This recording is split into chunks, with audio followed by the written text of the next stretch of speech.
All right, well, we'd like to get going with the next panel. So, with that said, we are surprisingly pretty close to on time. So we're going to call that a win for right now. And I think there's been a lot of anticipation for this panel.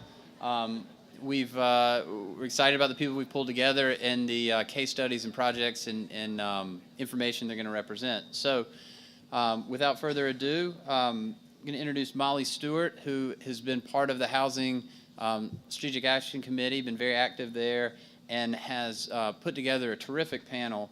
And Molly is at Morningstar Law, has a prior history in city planning, and focuses her current practice on commercial real estate development and investment. She has significant experience representing owners and developers in public-private development, land use and zoning, development agreements, purchase and sale transactions, and leasing. So with that, I'll hand it over to Molly, and she's going to introduce the rest of the panel.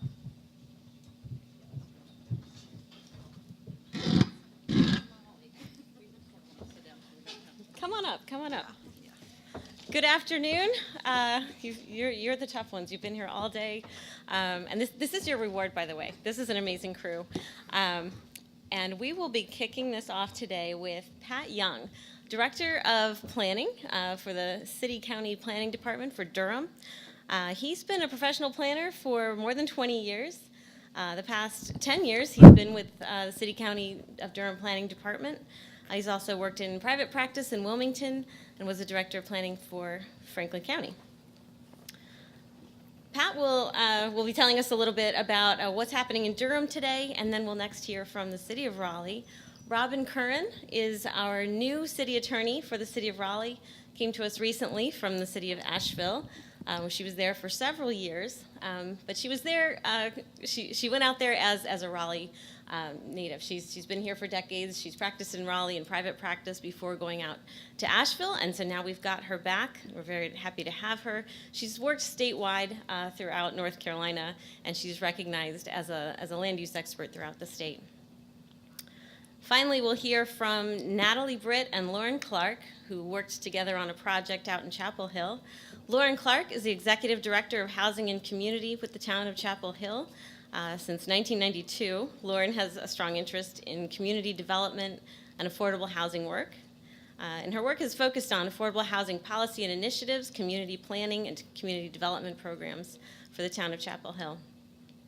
Natalie Britt has been at DHIC since 1996, where she's now Vice President of Real Estate Development, overseeing DHIC's development projects, and she's involved in all aspects of the development process.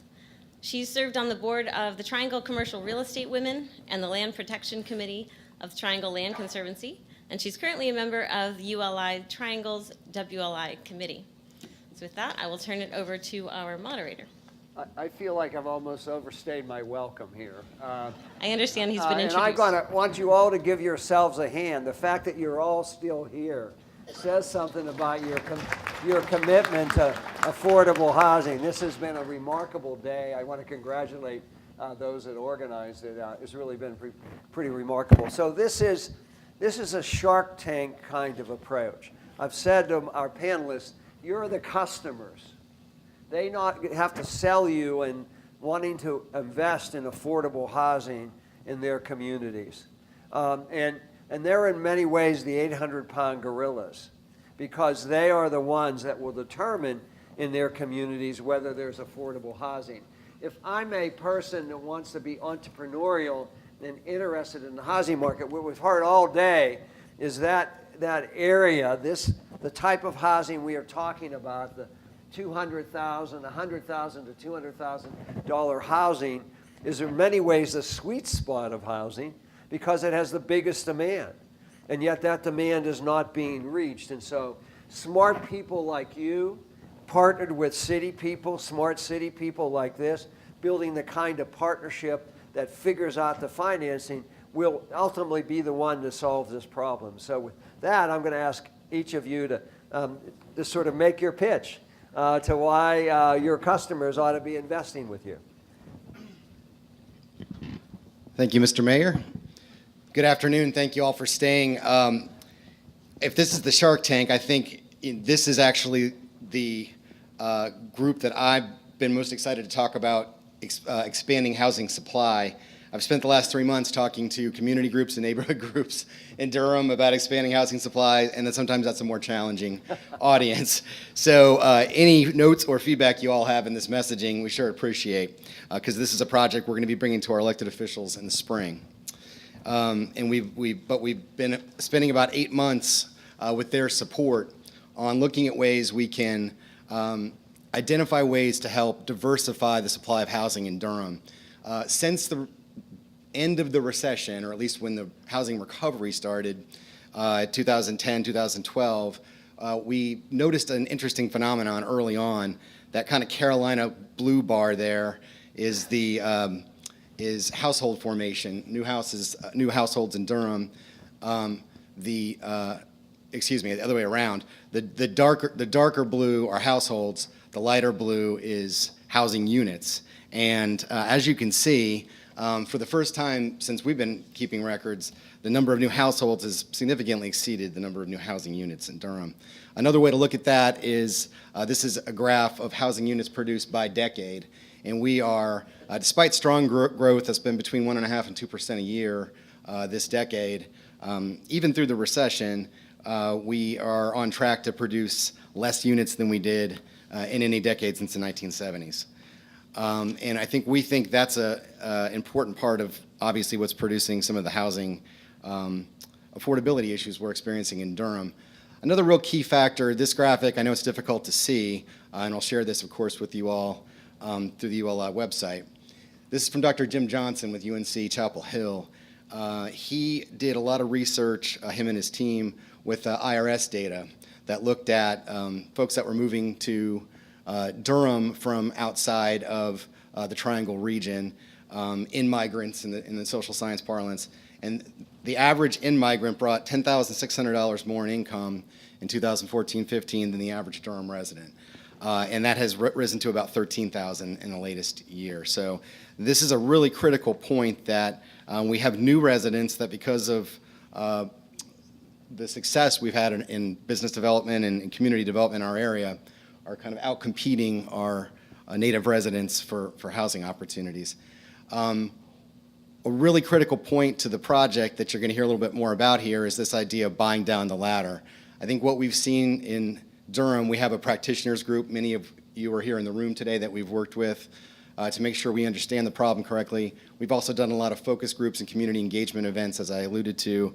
And I think what we see is a lot of the folks that are moving in from out of Durham are either from elsewhere in the Triangle or elsewhere in the country, and are attracted primarily to a fairly narrow segment of in-town, kind of what we call urban tier, within 2 miles of downtown, highly amenitized, walkable neighborhoods.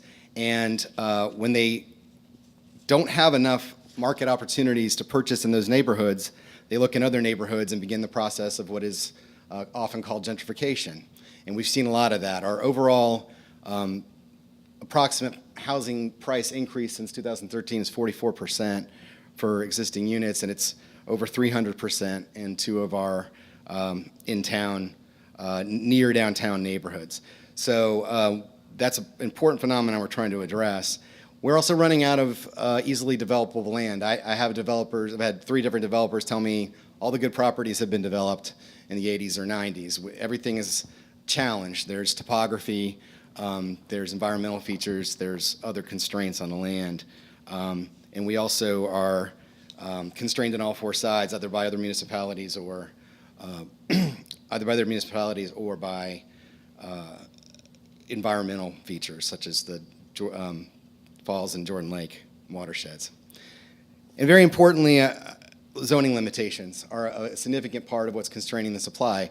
Over 80% of the land that's zoned residential in Durham, it only allows single-family housing development by right. There are some exceptions to that if you get a special use permit.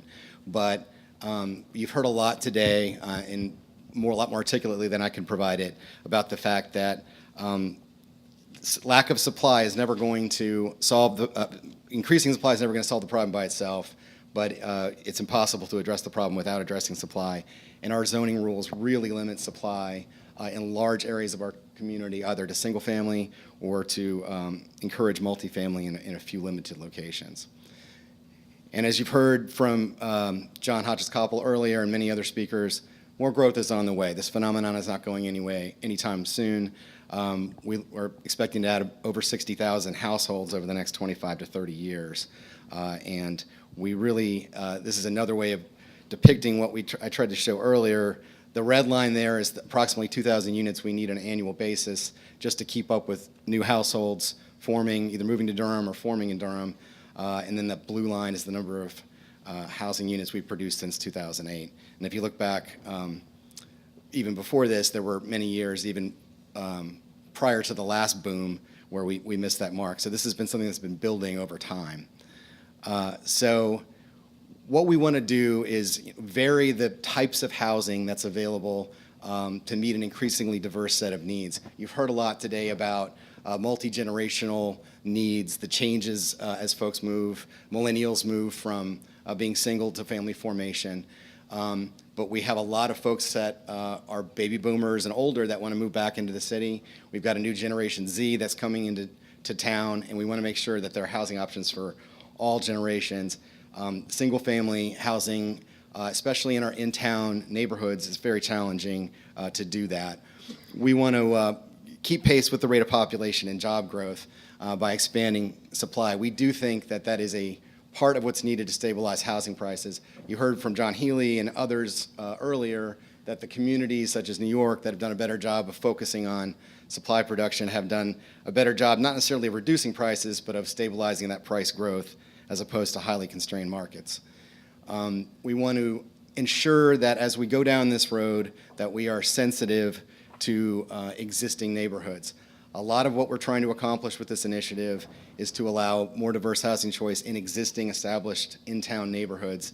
As I don't need to tell this group, there is resistance to that idea in many quarters, and we need to make sure that we're exquisitely context sensitive, meaning to the extent we can under law, which is very limited, to make sure that we're not creating the perception of reality of reductions in quality of life in these neighborhoods.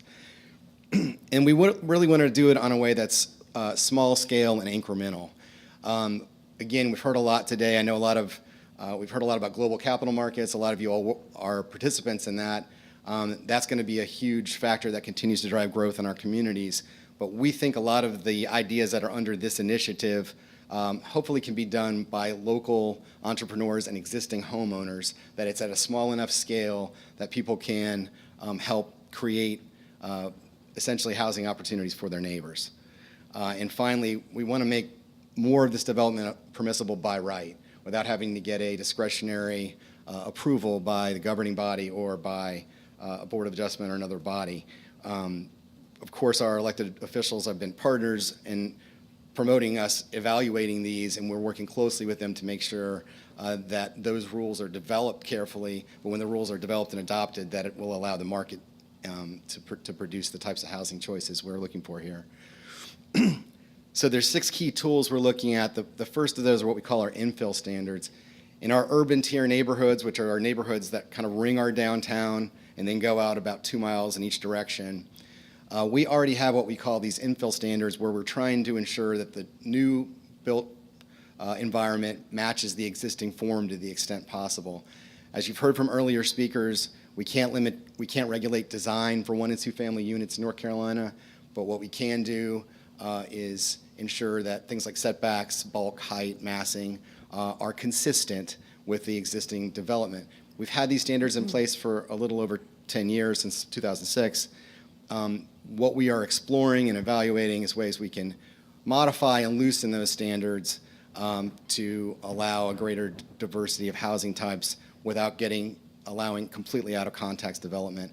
One example is something we're looking at is not requiring off-street parking in these urban tier neighborhoods, and essentially allowing some of the area that would have previously been dedicated parking pads to be used for development area.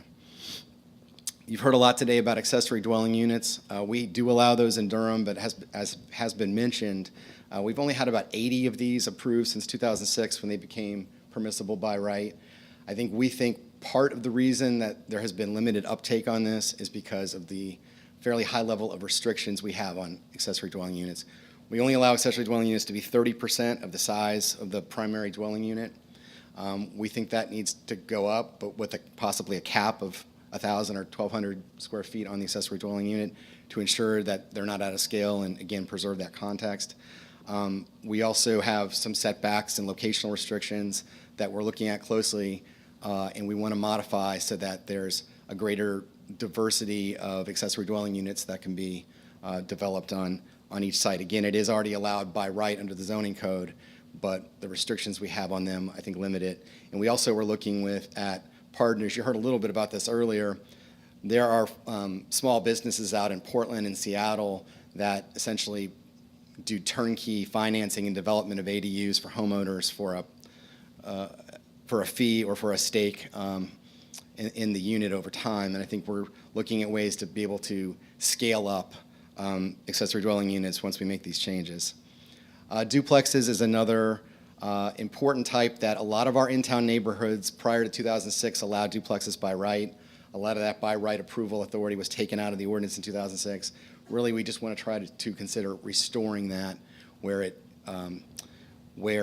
previously existed. There are a lot of duplexes in Durham in our in-town neighborhoods, and really, typically, a lot of neighbors consider them to be of a similar scale and context of single-family development. It's a way of getting easier soft density and significantly densifying the community at a modest or incremental scale. We also did a detailed investigation of our existing density in our urban core.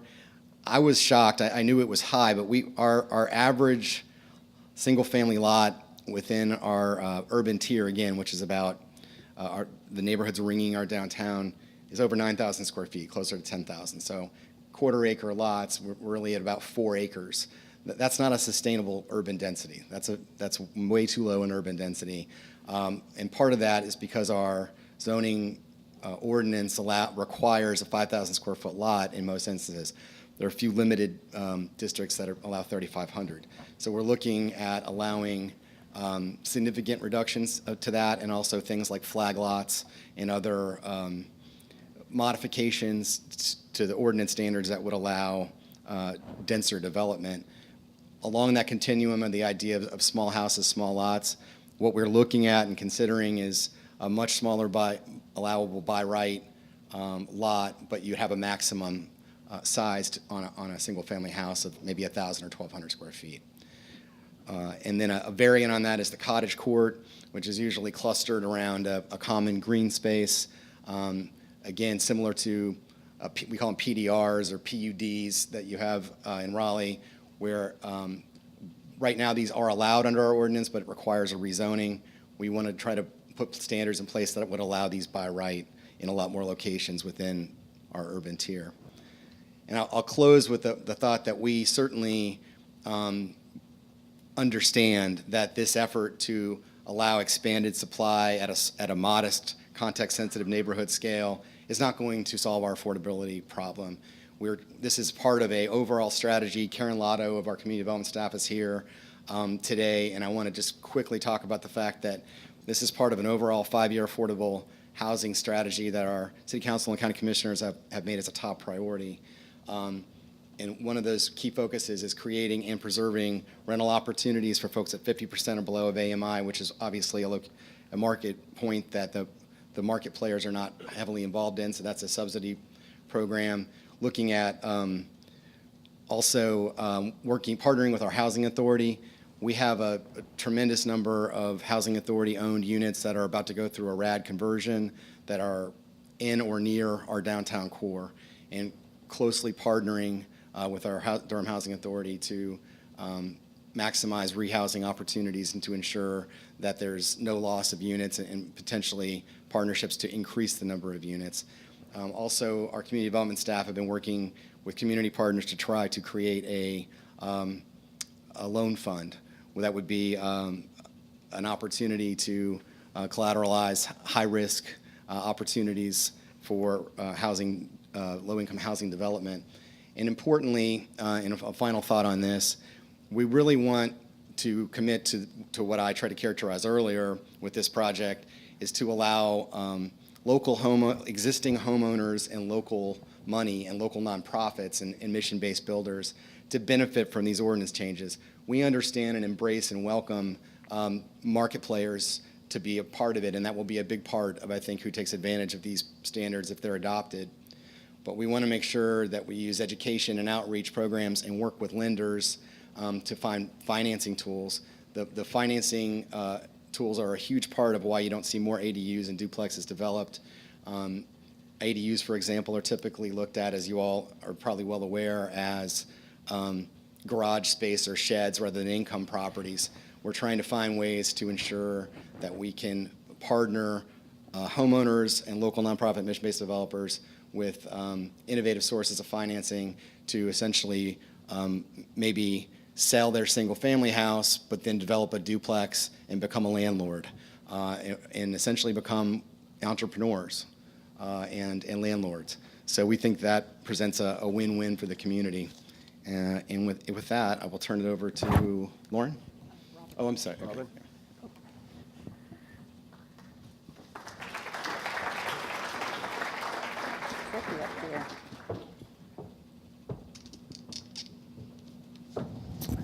Okay, good afternoon. As Molly said, I'm the Raleigh City Attorney. However, I just arrived after a 4.5-year absence as the City Attorney for Asheville, North Carolina. And when I was asked to speak, I actually was still there. And Asheville has a significant affordable housing, what they call a crisis. The houses are not affordable. They have over a 95% occupancy rate on rental units. And so I was asked to perhaps talk about some of the tools that Asheville uses that are not yet used in the Triangle. It is a high priority for the city of Raleigh to get more affordable units, promote affordability. But I'm going to talk to you today about a couple of tools that the city of Asheville uses that are potentially available. Now, one thing that Asheville does use pretty aggressively is zoning in order to encourage affordable housing. Now, this is not mandatory or required inclusionary zoning. That's a whole nother topic. This is using zoning in a way that we believe is clearly allowed by North Carolina law. Now, the first approach that the city of Asheville regularly uses is conditional use zoning conditions, where the applicant will actually offer to do affordable units as a part of a multifamily development or mixed-use development that has a multifamily component. Now, Asheville has not gone into the business of doing land trust, or actually has not found a good way to promote affordable land ownership. Everything that they're working on now, or that I worked on or while we were there, centered more on rental properties. So that's what I'm going to talk about. Now, with the conditional use zoning, as you know, under the general statutes, I mean, most of you do this every day, or a lot of you do, it's a situation where you can offer conditions as a developer or as a city, and those conditions, as long as they're agreed upon by both the city and the applicant, then they can become part of the zoning ordinance. Now, the general statutes limit those particular conditions to ones that are related to zoning and land use. It has to be related to the comprehensive plan, et cetera. It has at least been my position that certainly in this day and age, that having a mix of different types of housing available to all of your citizens, all of your workers, is a proper land use objective. If you don't want, in Asheville, without the right actual measures, every house could be over $500,000 in no time at all. And that's really not serving your citizens if only the very wealthy can live in your town. So also, if you are a municipality or work for one, if you want to do this, it's very important that affordability be a component of your comprehensive plan, and that be something that is a goal, because all zoning must be done in accordance with a comprehensive plan, and having those in place is helpful. Now, what do those conditions look like? I will say that in probably 95 or more % of the conditional use zoning cases that come into the city of Asheville have some affordable component in them that have been put there voluntarily by the developer. Now, they may start here at 5% at workforce and end up, it's a negotiation process. And there are usually several components of that. First of all, there is a certain percentage of the units. When I first got to Asheville, it was 5 or 10. By the time, as the crisis became more extreme and more important, that number was going up to somewhere around 20% of the units. There is a definition as to the degree of affordability. Usually anything, even 60% is coming in from affordable housing developers, 100%. We're talking about these conditions coming from commercial developers who are not in the business of doing affordable housing. So they are for-profit developers who are including these as an incentive, if you will, to get their rezoning approved. And there has been, at least in Asheville, I think a recognition by developers that they need to help with the problem. And so there's not been, there may be some negotiation about how much, but overall it's been accepted. Now, it's gone as high as workforce, which is 100%. Normally, it's about 80 is where commercial developers are coming in with respect to the degree of affordability. The city has a chart that it publishes every year that you can look at and say, 1 bedroom at workforce is X, 2 bedroom at workforce, and it goes from workforce to 60, 80, and so you can tell what your rent you're going to be able to charge is. So it's a given at least for that year, and it goes from year to year. The city has a mechanism where they're supposed to report back yearly to make sure that they're actually doing what they're supposed to do. There's also a time that the affordability must be in place. It's 10, 20, 30 years, something in that range. The developers there have some sort of, formula where they can figure out, because at the end of that time, they can go back to being 100% or, market rate. The last thing is these conditions have a requirement that there be a deed restriction that allows the city to be a beneficiary, if you will, of that covenant. So that gives an additional method to enforce in addition to just being a zoning violation. So that's the first thing I want to talk about. The second is there is actually, we did a pretty significant rewrite at the end of, probably beginning of 2016 to build into the zoning ordinance these density, in Asheville there are density bonuses. They can be other types of bonuses that you would get by right if you add a certain amount of affordability. And that's not, it doesn't have to be a rezoning, it can be.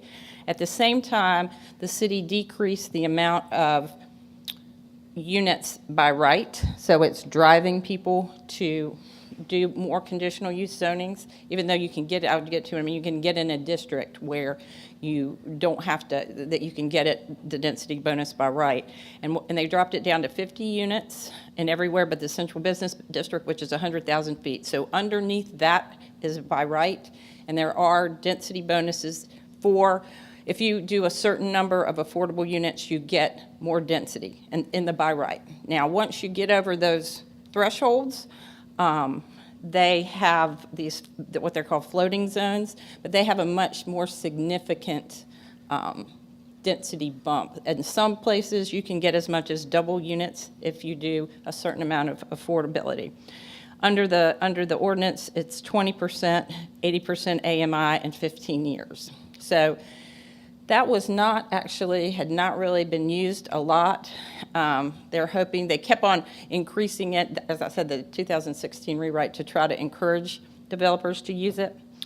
The third mechanism I wanted to just mention is something called the Land Use Incentive Policy, which is something else that Asheville uses that's based generally on 168-456 and 158-7.1. And it's almost like an economic development incentive, but it's based upon affordable housing. And if a developer includes affordable housing with a number of other elements into their development, they can come to the city council and ask for a grant that's tied to the amount of taxes that are paid and the tax increase. Now, the way that it works, and you can see it online, it's available, is that there's an application process and they provide it to the staff who does an analysis, and there's a point system.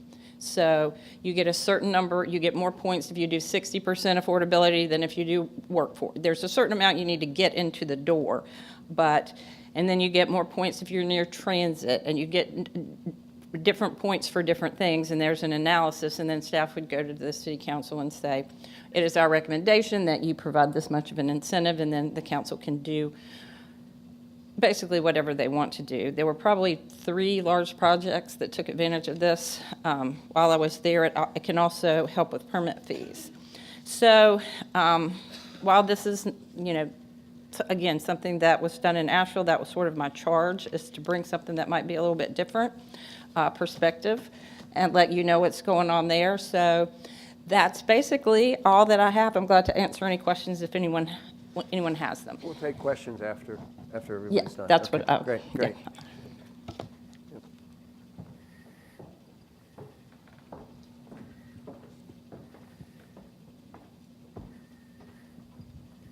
Good afternoon. My name is Lauren Clark, and I work with the town of Chapel Hill, and I'm really excited to be here to talk about a project and a partnership that was different for us, that was, I think, really successful.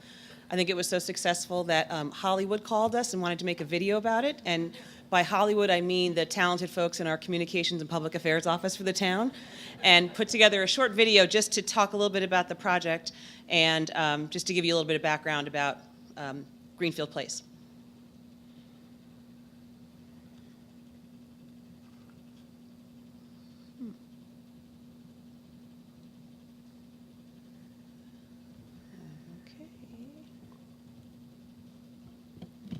Am I doing something different than I should be? Oops.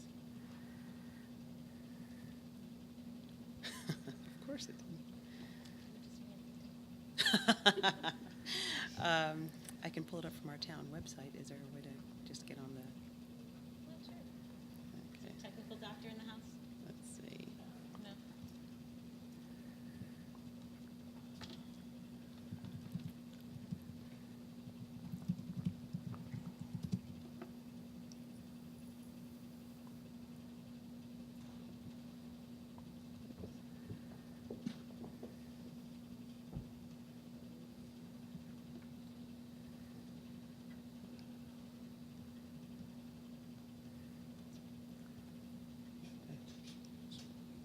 I'm sorry. Make sure this Oh, okay. is recorded. I think they knew that you were going to do a video. Oh, okay. Oops.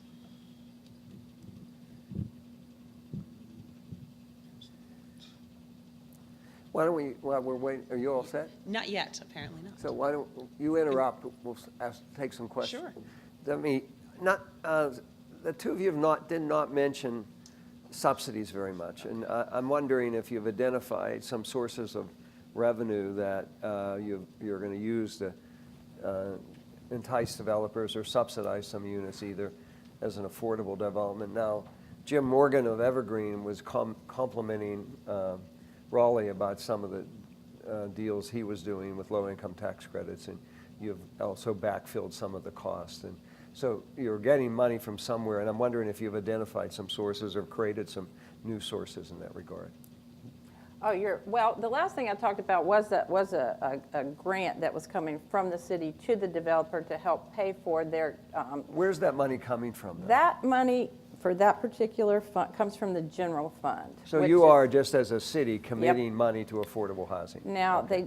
and I know Raleigh's done the same thing, but there was also an affordable housing general obligation bond in Asheville several years ago, which overwhelmingly passed. And so that money has been set aside for doing a number of different things. There is an affordable housing trust fund that they're going to take a certain amount of So money, give us a size of that.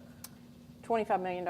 So it's nothing to sneeze at. Yeah, and, well, that's the bond. And what the trust fund does is gives low-interest loans to affordable housing developers. Some of it is to the, that type of a group, but that just does affordable housing. But you can also, if you want to be a developer and you want to bring an affordable project, you can apply, and the city council will take the applications and sort of prioritize them and decide sort of how to disperse the money. Are they competitive right now, the applications for that?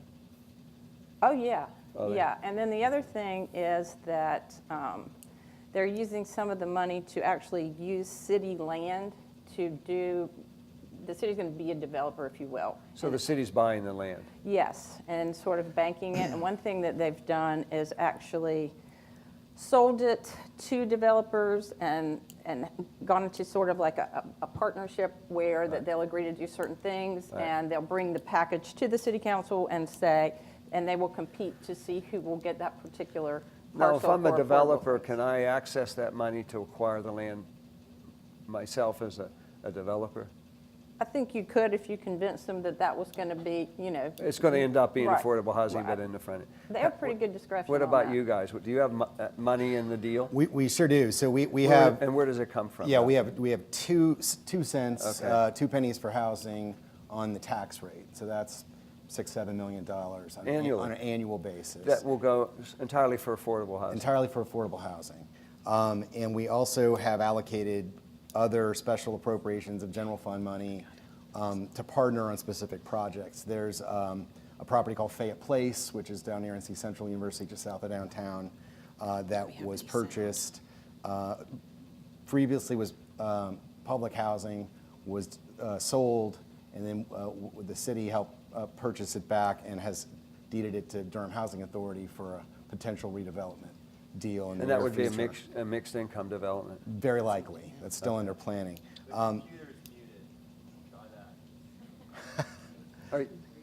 What was that?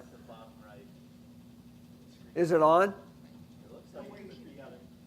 Are you ready? That's like me running it. Oh, that's the sound. All right.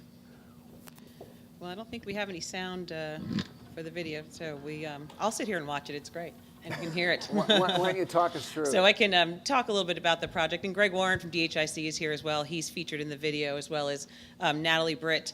But just to give you a little bit of background, it was a project that came about as a result of a task force that the Chapel Hill mayor established to try to create a strategy for affordable rental housing. So the committee met for about 6 or 7 months and came up with some really strong recommendations, short, medium, and long-range recommendations. The top recommendation that came out of the discussion, out of the task force, was the creation of a low-income housing tax credit project on town-owned land. So that was the number one recommendation. The strategy itself was adopted by the Chapel Hill Town Council, and we started looking for a partner.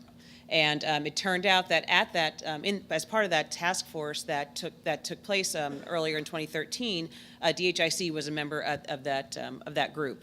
So a partnership formed, and we had 2 council members who served on the committee at the time, and they really developed a plan or kind of an idea to create a project, a low-income housing tax credit project in Chapel Hill, which hadn't been done in a very long time, as well as thinking about what parcels in Chapel Hill might be available and might be ideal for this site. So magic happened, and there was a site identified in Chapel Hill, about 10 acres.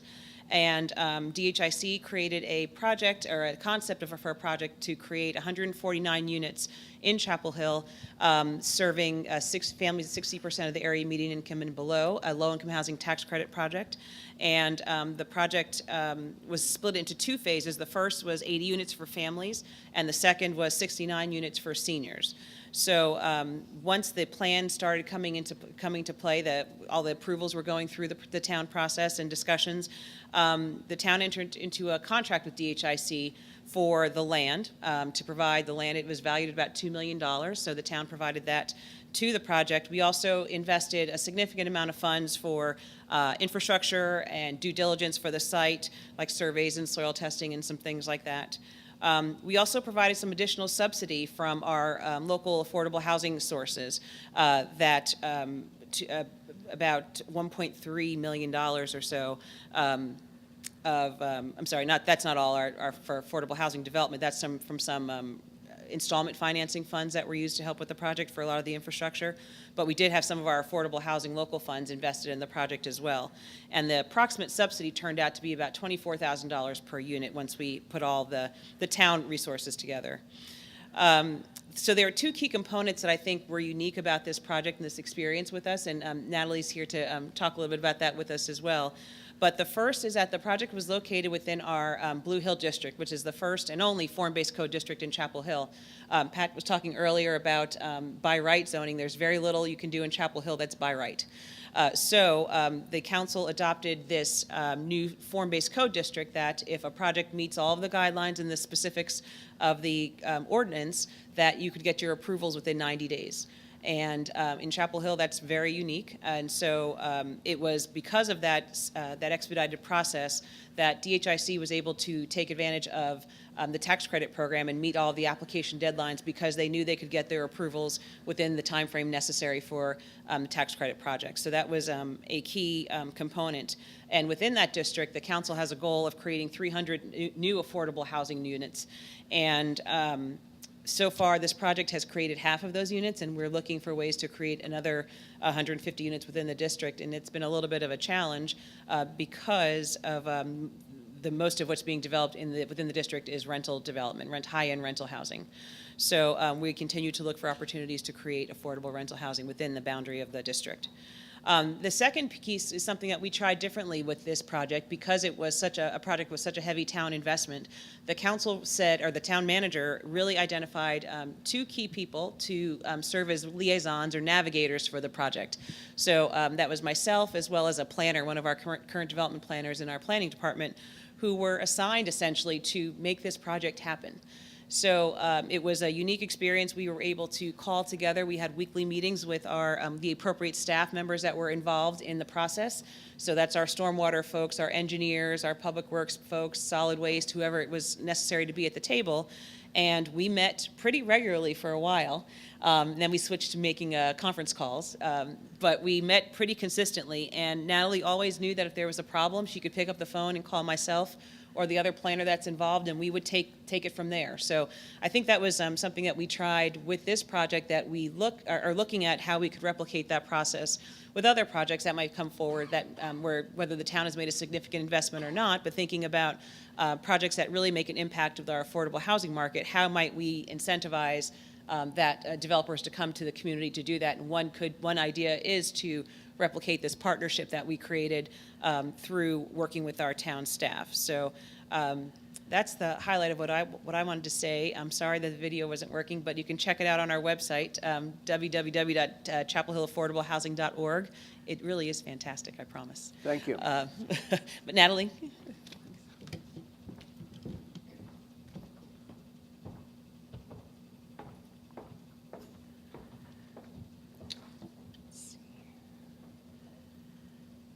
Do you know where the PowerPoint went?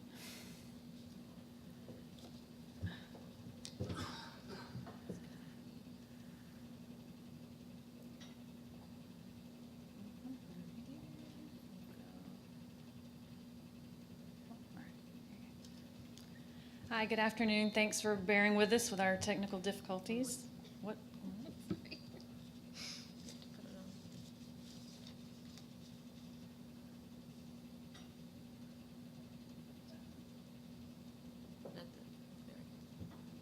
you. Takes a village to make this happen. So just as Lauren said, the town was very instrumental in making this a success, and they were really a true partner. They worked with us from the beginning to make sure that we met all the time deadlines that we had.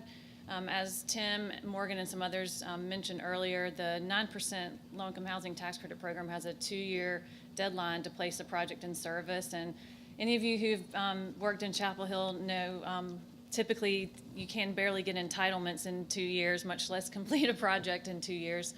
So there's no way we could have made this happen if we weren't in that Blue Hill district and didn't have the support of the staff along the way. And it wasn't just the donation of the land and the staff time, but also some of the other legwork that they did. She mentioned that the town actually was the ones who subdivided the property, so they took care of all of that for us. We didn't have to go through all that platting process, and it was actually faster and easier for the town itself to do that as opposed to us doing that. Some other things that they did were they extended the sanitary sewer line to the property. They helped reimburse us for some of the cost of the entrance road into the site, because in the end, they ended up retaining about 2 acres at the front of the site on Legion Road in order for a future public purpose. And they did some other small things, like they're helping reimburse us for the cost of a multi-purpose trail that's along Fordham Boulevard. The property's kind of located right on 15501 Fordham Boulevard. You've probably seen it if you've been through there at all, close to the Sheraton Hotel there.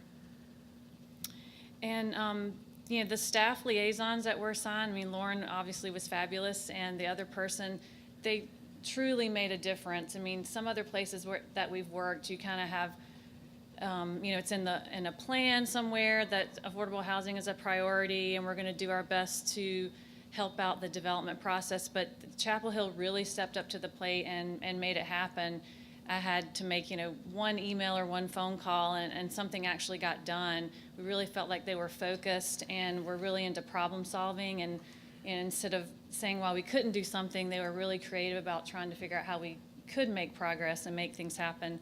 So there's no, like I said, there's no way we could have done it without the Chapel Hill helping us along the way. And I thought that I would, just lost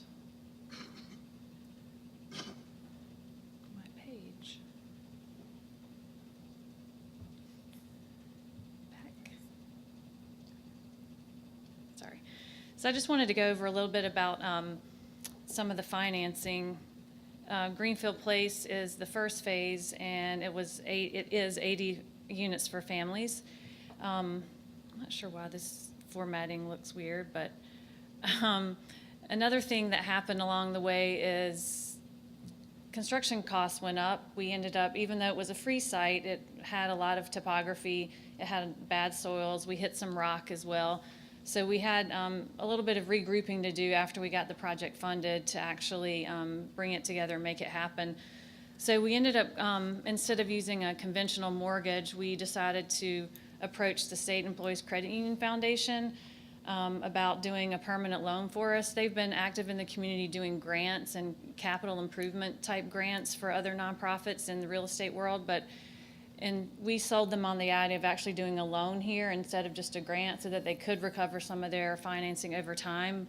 But we were able to lock in at a 3% interest rate for 30 years, which was extremely helpful in us closing some of the gap and being able to pay for some of those construction cost increases. So I think that's a great example of, earlier in the day, folks mentioned how others in the community can help solve the problem as well. So this is kind of the philanthropic end, and I know people have talked about healthcare systems, universities that we have in the area, so which some of them do have a lot of money in the bank. So these are some, you know, one example of a creative way where others in the community can help jump in and solve the problem.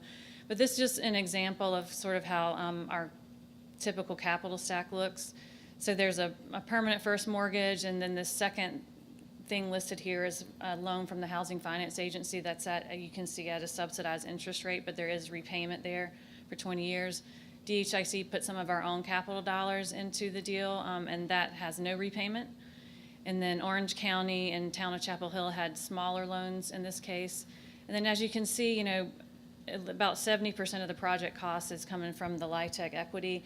And this project was lucky, we signed up our letter before the election and before tax reform.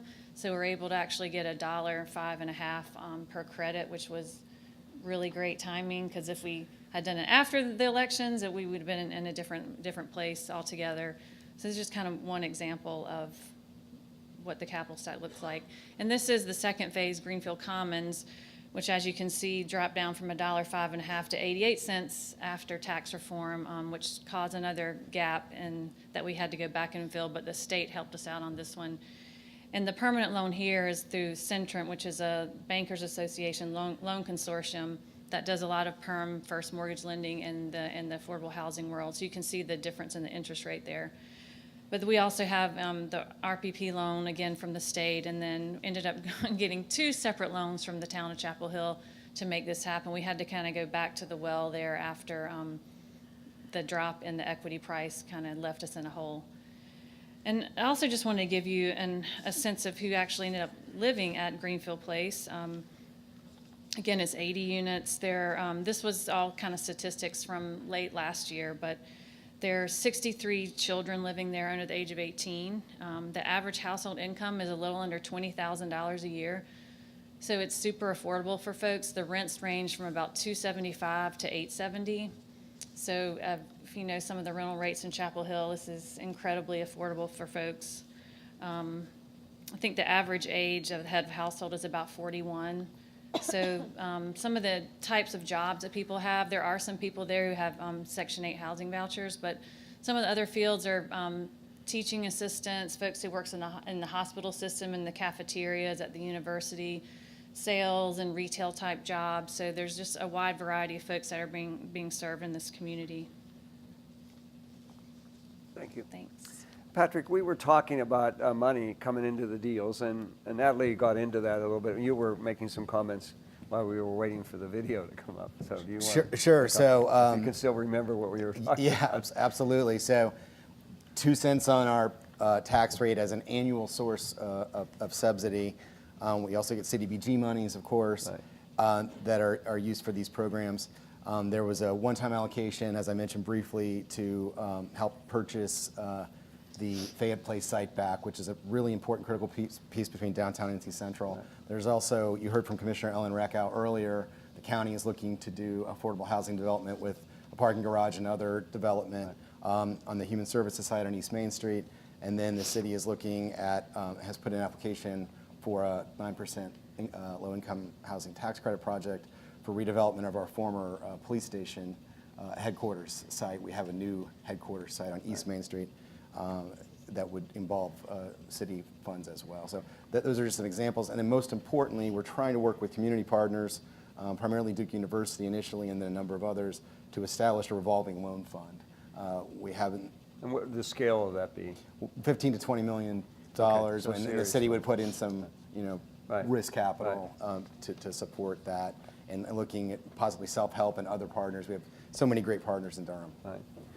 And Lauren, some of the money you might have in a deal, I mean, the city itself of Chapel Hill, do you have funds and where do they come from? We do. So there were 2 sources that we used for, that we supported with this, for this DHIC project. The first, they're both local funding sources. One is what we call our Affordable Housing Fund, which is where if a developer offers a payment in lieu of providing housing on site, the money gets directed to this particular fund. So that was one of the resources. The second was our Affordable Housing Development Reserve, which is our almost a penny for housing fund that the council has had in place for about 3 or 4 years. So those are the two sources. And what is that generating a year? It's about $688,000. It's less than a penny, but it's an amount that at the time when the council established that fund, it was close to a penny. So it's our penny for housing fund, but it's $688,000 per year, the allocation that we receive. So Natalie, tell all these people doing this is a lot more fun than doing sort of boring market rate housing, isn't it? It's a lot more fun. It's much more challenging, isn't it? I mean, by the end of the day, how many sources of funds did you have in that deal? It sounded like you had about 6 or 7. Right, that's pretty typical in a lot of affordable housing projects that we do. Yep. I know you've heard a lot of speakers today. But there have been a couple of big moves at the federal level that we can't leave out today. So we want to talk about those. These are looking a little bit forward. What we've heard are tools that people are actually using today. These aren't really happening just yet, but are out there in our future. So I did want to talk about two big moves. In addition to cutting LIHTC off at the knees, as we heard from Natalie, the federal government has been doing a couple of positive things as well. And the first one of those is the Affordable Housing and Economic Mobility Act. And act is a strong word. This is a bill that was introduced. It was introduced several weeks ago now by Senator Elizabeth Warren of Massachusetts. And no one thinks that this is going to move quickly through the Congress at this point. But what it does, I don't know if has anyone here heard of this bill that's been introduced? Are we familiar with this? We have a couple. Okay. So this was actually sort of big news. It was it's a change in the vision for how the federal government can be involved very specifically in affordable housing, and it's, you know, if passed, it would be the biggest thing since the Fair Housing Act. It's huge. So what it does two big things. One, it just sort of uses a tackle box approach that we haven't seen before at that level, looking at all the different things the federal government can be doing. And that includes everything from funding to incentives for some changes at the local level that I will talk about a little bit more. And then also things, tightening up the Community Reinvestment Act, things like that. So it's a very comprehensive approach that we haven't seen before. That funding comes in several kinds of buckets, and some of those are extremely targeted. It targets rural areas, urban areas, tribal lands, all kinds of different areas that have been redlined in the past, targets homeowners who have negative equity in their homes because of the financial crisis. So really, most people who have an issue with housing have some sort of bucket of funding under this. But the big one, the headline funding under this bill, is to fund the Housing Trust Fund. And the Housing Trust Fund was created after the financial crisis. It was never really seriously funded. But the idea of it is to fund the construction of affordable housing, primarily rental, but also ownership housing. And it was a great structure that was set up, and it's been in place for years. Like I said, it was never really funded. But this bill would fund it to the tune of $445 billion over 10 years. I imagine that would put a dent in things. So this is, you know, a serious statement, if nothing else. The other buckets aren't quite that big, but they do add to that.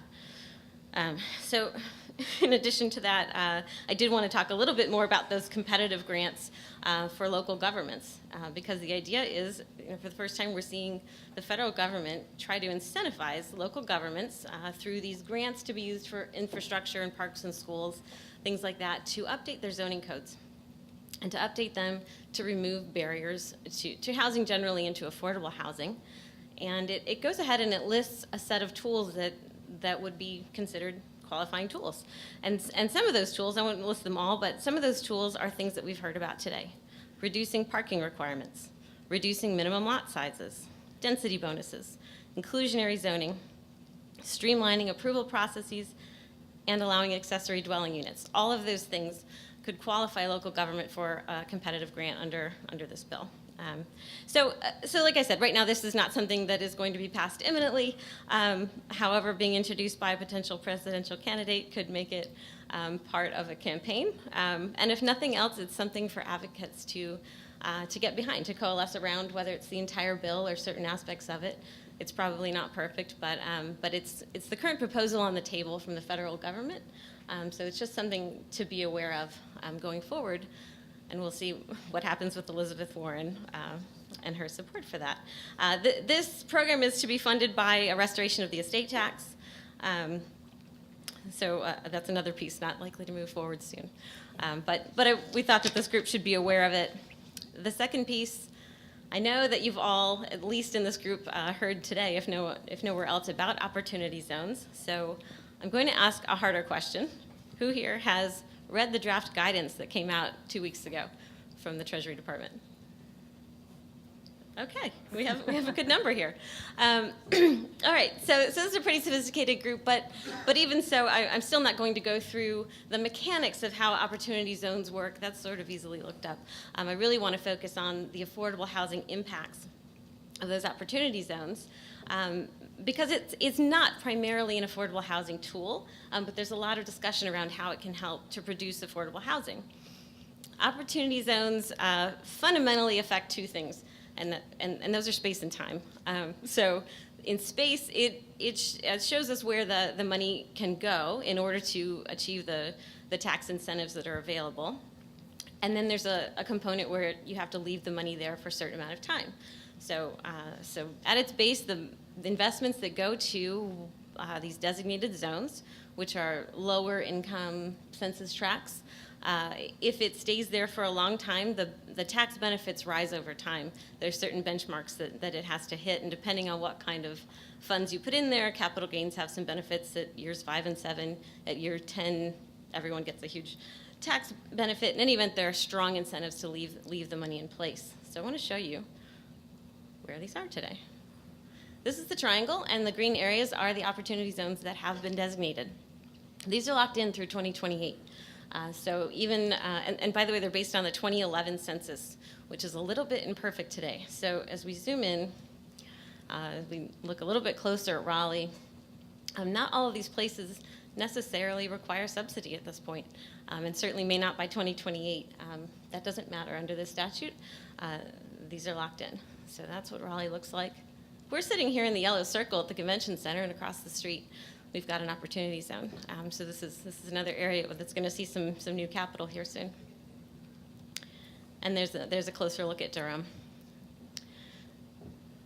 So that's where they are. So once the money is inside these boundaries, and like I said, it's going to sit there for a good long time to take advantage of these benefits. Other than that, this program doesn't do really anything to influence the way capital flows. And capital is sort of like water. It has its own rules, and it goes where it goes. So looking at the impact of this, first of all, let's look at scale. This is potentially giant. It has a particular impact on capital gains that exist today.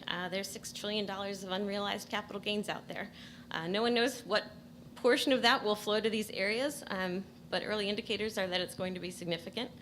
There's nothing that requires all of the investment to be capital gains today. So there's really no cap on this. This is not a tax credit program that's limited by your tax bill that's due. So this could be extremely significant. As far as its impact on affordable housing, in the past, when we've seen large flows of capital into a constrained lower income area, the complaint isn't typically that suddenly everything is very affordable. That's not what usually happens in that situation. So it's not obvious that this would produce a lot of affordable housing without more.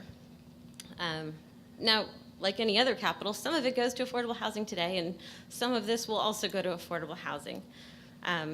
The statute itself isn't focused on it. In fact, it has, other than targeting these geographic areas, it doesn't have any impact standards within the statute. It also has no requirement to gather any data on those impacts. So there's really nothing in the statute that looks at what the impacts are on these geographic areas. So the status of it is that the money's lining up already. The funds are very interested. The capital is lining up.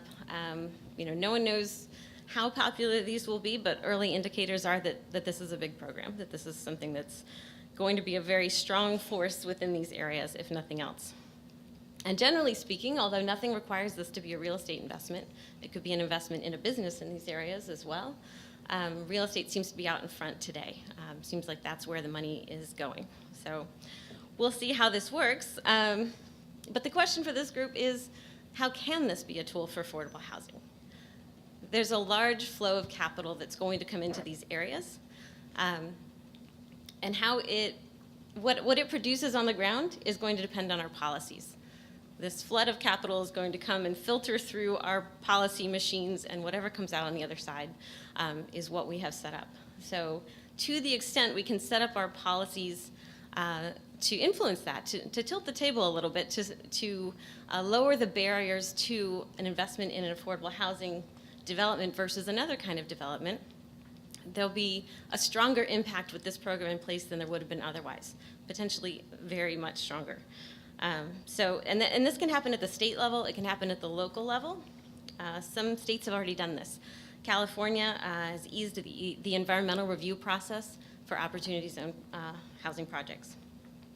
Other states have decided to award extra LIHTC points in their allocation process for an opportunity zone affordable housing project. So there are ways to direct this capital in ways that we want to see it directed. It's just not in the statute today, so we can't depend on the statute as it is to have these impacts. So this is something we should be looking at now.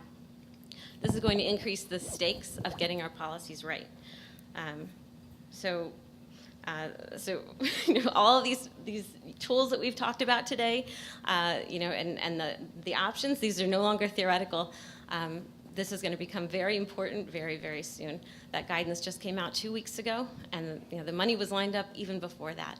So these will start very soon, and my personal opinion is that it is going to be a very big influence, a very big impact, and hopefully we'll have a chance to channel that a little bit. Thanks, Molly. Molly, you mentioned, and maybe ULI here in the Triangle ought to think about organizing a half a day around opportunity zones to educate people. I just moderated a panel in Allentown, PA, that had almost 300 people, and the purpose was to begin to recruit people to want to invest in opportunity zone districts in Allentown. So they wanted to educate people as much as possible about how it was going to be done and the fund they were going to set up in Allentown, and then how people might access that. And they actually had maps where developments could happen like tomorrow.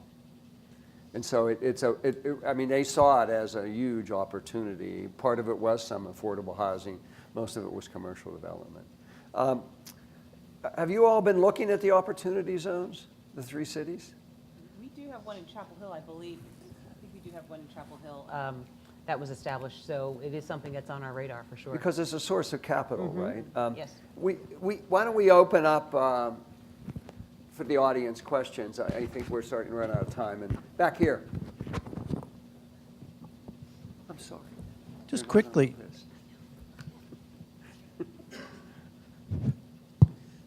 could you run through exactly how the Opportunity Fund zone funding works? You want to do that? The funding or the? The funding and what The projects whole qualify I mean, why and don't you so do forth. like a 1-minute whole program? Sure. Yeah, a minute and a half. That's okay. This is why ULI needs a sponsor. Let's see if that works. It would be a good program.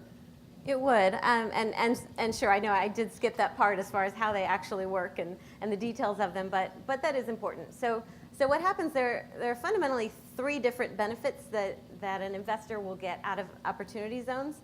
And the first one happens day one. So if you have capital gains on some other investment, very similar to a 1031 exchange, you can roll it into an opportunity zone investment. It has to go through a qualified opportunity fund. So it's not something you can just sort of do on your own. But if you invest through one of these funds, then your capital gains tax will be deferred, very much like a 1031. So in day one, you can take advantage of that benefit. And that continues while your investment sits there in the opportunity zone. And at year 5, you actually get a 10% increase in your basis there. So essentially a portion of your capital gains tax is essentially forgiven after year 5. At year 7, that increases by another 5%, so you're at a total of 15% after 7 years. After 10 years, something very different happens. I've been talking about kind of capital gains from other investments that get rolled in here, but at 10 years, what happens is that all of your investment in the opportunity zone itself, no matter what the source of those funds may have been, after 10 years, you get a stepped-up basis to fair market value at that time. You have no capital gains after 10 years on that investment in the opportunity zone. So those are the benefits that happen. And I think you asked me to talk about funding, and it has to go through one of these qualified opportunity funds. It's a self-certification process. And we don't have a whole lot of details about that yet, exactly how that's going to work and how your percentages get calculated as far as which of your assets are in the zone and what it means to be in a zone, those kinds of things. But those are getting worked out as the guidance comes out. And let me jump in. And what is going on around the country is that major law firms and investment firms are creating these opportunity funds. And you might be one of the, as you are in a lot of the charts, one of the attractive areas to invest because of your hot real estate market. You might not be, and people might look at New York. And so part of the conversation in the triangle is you might want to think about creating one of these qualified opportunity funds. And there might be a lot of law firms are thinking about, so there's a lot of that conversation. The other that Molly mentioned that is really important, if you make an investment and it's giving you a 10% return, and at the end of 10 years, you pay no taxes on that 100% return that you've gotten on your investment. So in effect, you're paying no capital gains tax. So part of what I think will drive this will be altruism, meaning that depressed areas, and you could put money in and work with affordable housing and do affordable housing, or you could want to maximize your return and get as much as you can, so that and then after 10 years you pay, in effect, you'll pay no, or you might actually make money from your capital gains tax that you deferred. So there's a lot of unknowns about this, but it represents a huge source of new capital, and I think a large part of it will depend on how communities decide to want to act, how they set themselves up and focus. So the cities, I think this becomes a really important piece of a conversation about what your priorities are with this new source of money. Let's go to other questions. I'm glad you asked that. I was worried that a lot of people are sort of half-baked about opportunities. So it might be another panel you think, or another program you do think about and she would be the keynote on that. Other questions? It's the end of the day, right? So do we have some questions for each other? As you all talk, do you all talk regularly, get together and talk regularly about this? The communities in the triangle? In different settings, yeah. Yes. We do. So you're exploring how you work, I mean, what's working, what's not in terms of the financing and stuff like that. And when I'm looking at a deal, and I'd ask all of you to comment real quickly on this, but Natalie, when I was mayor, we looked at these deals, both the front end and the back end subsidies.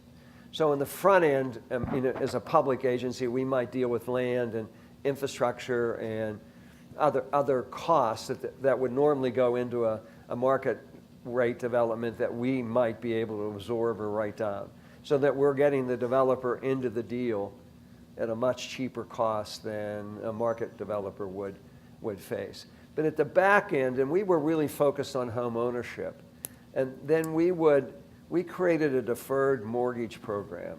So we could write down the front end, the cost, so maybe the cost of the housing was going to be $100,000, and we wanted, and the market for the person's income, all they could afford, would work with the banks.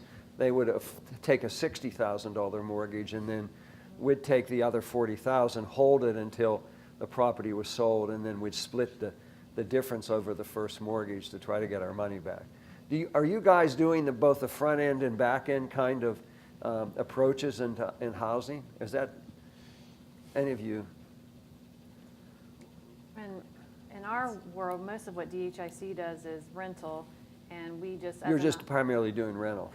Primarily, and we have done some home ownership over the years, and different subsidies over the years have worked different ways. Sometimes it's forgiven. Sometimes we still have long-term notes out there that do get repaid, and we can refunnel into new developments. But in the rental world, as a nonprofit with a charitable purpose and mission to keep things affordable in perpetuity, we've never sold anything. So you're not... We've re-syndicated some of our older projects to revitalize them again, so that we just kind of keep holding them and maintaining them and managing them well and re-syndicating and improving as needed. So what about, are you looking at ownership but at a lower threshold? Oh, sorry. Any Go of the ahead, three Laura. of you. Go ahead. Our council has really been focused a lot on affordable rental development. Rental. But we do support some projects that provide homeownership opportunities. That's still a priority in the community. So the majority of our funds that we invest in homeownership projects are through our community land trust model. So we provide a subsidy to the land trust, and the subsidy stays Right. in that property in Right. perpetuity. So, but we have mostly been supporting rental developments lately. That's been really What what's about coming Raleigh? forward to the council. They don't, I'm not familiar exactly So- with. But primarily rental. Well, I haven't been here long enough to Okay, even answer okay, that question okay. about What about Raleigh. you? Yeah, my colleague Karen Lotto is the expert on this, but we have programs in both That do, spaces. that home ownership. Absolutely. We have rental, rehab assistance programs Right. for homeowners, and there's a land trust that's active in Right. Durham, as you heard Right. earlier, but also a lot of. And one last question I have, on the issues. Oh, do we have a question over here? Go ahead. The audience takes precedent. Thanks. Again, Russ Stevenson, Raleigh City Council. I have a question about messaging for an affordable housing bond. There's been some discussion among council about doing this. We got a great opportunity with this transit investment coming to Right. leverage that and put Right. density and affordability, Right. not in our Right. neighborhoods, but in these redevelopment corridors. And Right.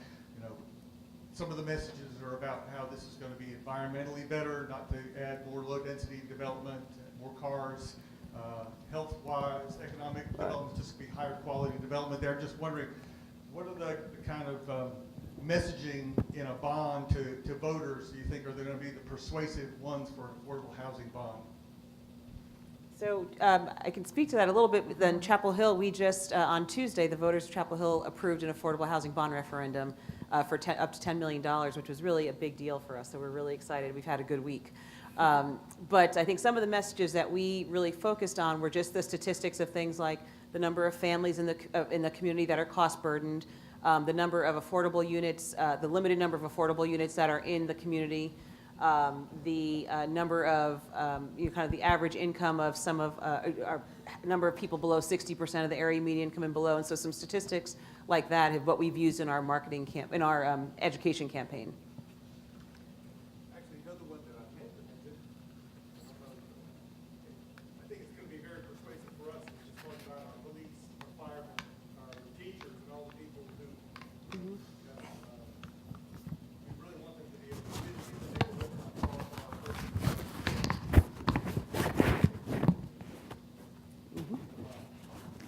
Yeah, I think definitely telling the stories of the people, the places and faces, and making it less scary to some folks who kind of just picture the kind of stigmatized affordable housing that some people think about. When you really get to know people who live in our communities, and oftentimes some neighbors who have complained and fought us in the past move their parents in, a couple years later. So it takes some education and patience, and just approaching people with great stories, I think, is really helpful. Any further questions? I want to thank all of you for your interest in this, and thank our panelists for their great information. Go do deals. Good luck to you. Thank you. Sorry about that. Oh, what order? Oh, I don't care. Well, That's yes, no very big much, deal. very much thanks to the panel up here. I think, through the day, I think we've officially solved affordable housing, so check on that one. But really, we got some great ideas on the table, locally, internationally, different forms of government, everything. We're good.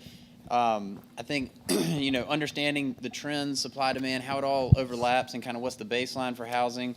So it's really been a successful day, and really it's been an energized local group of people, and that's been great to see. And hopefully we can build off this momentum and keep the dialogue going forward.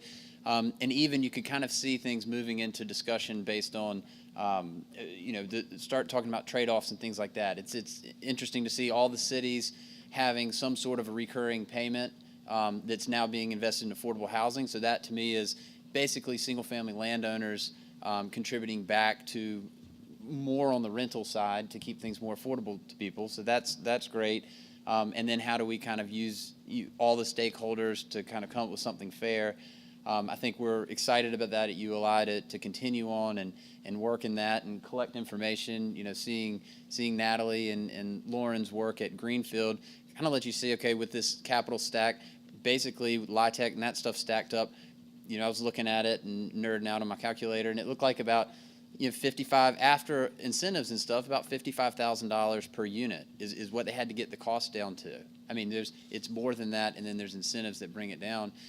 And we've started at the housing action committee doing that type of analysis and saying, well, if a market rate project in urban area is $230,000 a unit, and that's kind of the same thing we've come up to, and different levels of affordability affect that. But you're talking about a subsidy of going down to 70, 50, 60, 70, $80,000. You're talking about $150,000, $160,000 per unit that we're trying to make affordable.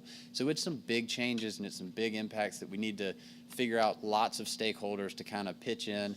And I think we heard, from the public side, some of the complications in that, because things are pushing this way on neighborhoods that Russ mentioned, and things are pushing the other way on transit, and we're all trying to find the money, and the federal government's kind of giving some stuff, kind of not giving some stuff.